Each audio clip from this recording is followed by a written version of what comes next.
auto component major ZF is on overdrive to expand its presence in emerging markets in India, especially after the acquisition of US-based TRW Automotive. Now the world's third largest component supplier, ZF TRW is looking to offer complete solutions for future mobility like this smart urban vehicle. We caught up with the ZF management to find out their India plans and how they plan to grow the business. Hello and welcome to the special interview with Rudi Von Meister, President Asia Pacific at ZF. We're in Berlin where ZF is showcasing some of the technologies and also some of the integration that's happened post the acquisition of TRW. Rudi, thank you so much for talking to NDTV. Fantastic location. Some of the technologies we've experienced are quite cutting edge in the sense. But for you at ZF, from an Asia Pacific point of view, how do you view the kind of integration that's happened with the acquisition and what does it mean for markets like India really? Well, first of all, it's been a very seamless and pleasant experience because we have organizations that are at least 100 years old on both sides. ZF celebrating its 100th anniversary, TRW did that a few years ago. But we're also very complementary in terms of our technologies. We fit together very well. Our strength is in suspension, transmission components, electronics, and what TRW brings to the party is steering, foundation brakes, and occupant safety, both active and passive. And if you look at these two elements, they comprise the key components and subsystems of the automotive chassis. So it positions us to be effectively a one-stop shop for automakers around the world, in India and elsewhere. Sure. Take us through in terms of your current business focus areas. You had the commercial vehicle business you focus on. You also have a wind energy business which you provide transmissions for, and also a little bit of the passenger car vehicle. How is that going to change going forward? We will continue to maintain full focus on our key product lines, and we are organized in the company in order to devote considerable resources to the passenger car side of the business, of which TRW is our newest member division. We have a powertrain division, we have a chassis division, and now we have TRW for active and passive safety solutions. In addition to that, we have a truck components division that covers a full range of truck technologies.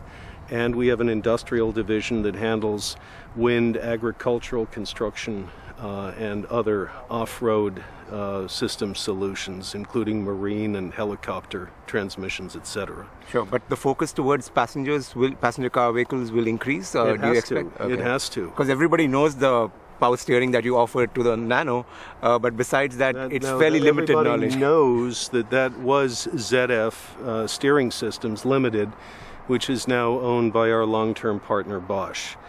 But we are looking for other examples of how ZF, with its reputation for premium European engineering, can participate in markets that are very economic and very cost-conscious about their technologies. Sure. So the electronic steering column for the Tata Nano was a great example, showing that ZF could participate in the world's lowest cost transport solution. We made it safer, we made it more fun to drive. We want to be a part of that type of a story going forward. Sure. Are you already in talks with other OEMs for passenger vehicles? Are we going to see something soon, very soon? I would say soon, but maybe not immediately. Okay. I hope you tell your viewers about the smart urban vehicle that you had a chance to ride today as an example of what happens when ZF and its new family members at TRW collaborate on a comprehensive system solution for next generation transport in today's urban environment. We could adapt this for any market, I would say. Sure. Also, you've invested recently about 150 crores in the Pune facility. Yes. Take us through how you want to leverage that and possibly in the future use India as a sourcing hub to export to the world? Well, we have a lot of work to do in that regard. India it's no secret that India is one of the world's great best cost country solutions for sourcing of precision parts and components. And we're aware of that, and we are pursuing those opportunities right now. The Pune facility is serving a variety of functions for us. On the one hand, it allows us to work together as a team in one facility, which is a way of sharing services and resources that should be more cost-effective for us.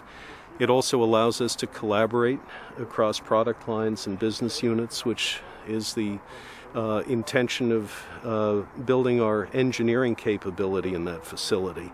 And third, it does give us a window into the sourcing environment so that we can do more effective supplier evaluations and development in country. Sure. Earlier you mentioned about transformation, how that is key to the future of ZF. The kind of research and development, that's an area that a lot of auto majors like to do in India to get the localization and to understand the market better. How far are you on that to kind of create a separate center that is integrated with your global network? Well, we're far along in understanding the opportunities because we've gotten good advice from other German companies that have done it, as well as many of our customers. Now it's a matter for us to activate these ideas and plans, which is something I expect we'll be doing in the course of the next year or so.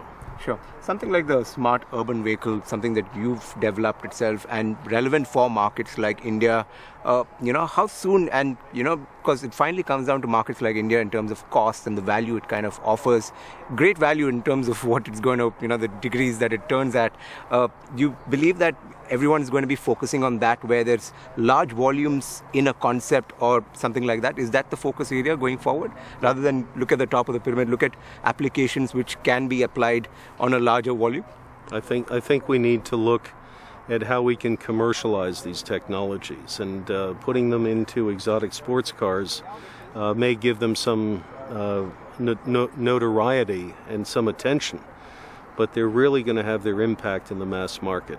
So we're hoping that your program will help expose more viewers, both customers on the assembly side as well as customers on the consumption side, to these technologies, and perhaps they will enable us to industrialize these products at commercial volumes. Sure. One final question in the area of autonomous driving.